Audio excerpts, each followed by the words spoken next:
Hi, my name is Terry, and today I'm going to show you Southern style grits 3 ways.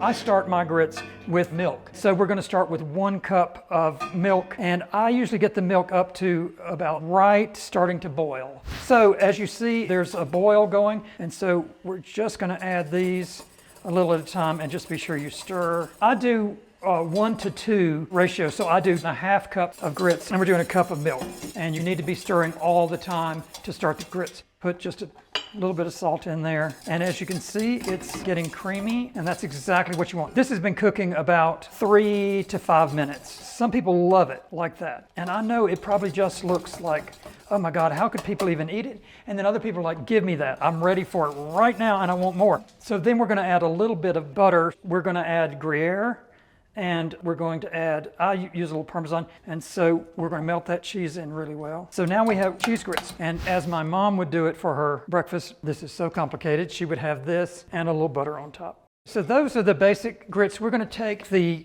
grits that we've already finished, take a bit of butter, and we're going to do a little bit of olive oil, and we'll just melt the butter, and all we're going to do is form a little ball, and then we're going to press them down. And we're just going to do a light brown on each side. That's all there is to it.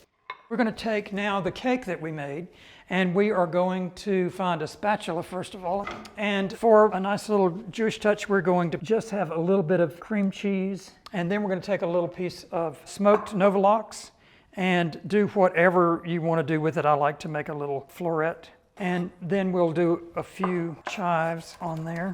That's kind of all it needs. And so that's the finished product, the lox and cream cheese grits cake there.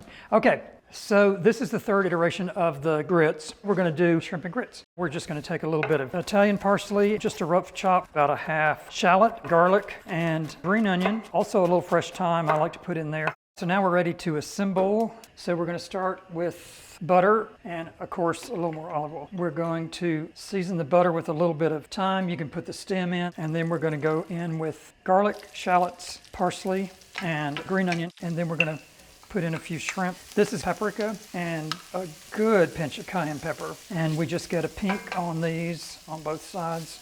All right, so we're ready to plate up the shrimp and grits. We will take the cheese grits and put them in the ramekins. And then I usually do about 3 shrimp per person. Maybe a little extra green. And then I also put usually a little grated Gruyère on the top. There you have it. Grits 3 ways. We're gonna start with the very simple grits, but I know they're still good. All my mom would need is a little hard fried egg on the side, and she'd be satisfied.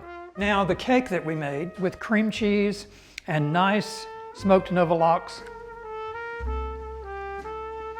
take you right back to the bar mitzvah days, I'll tell you that. And I think my favorite of all, the really creamy, cheesy shrimp and grits. That's Southern eating at its best.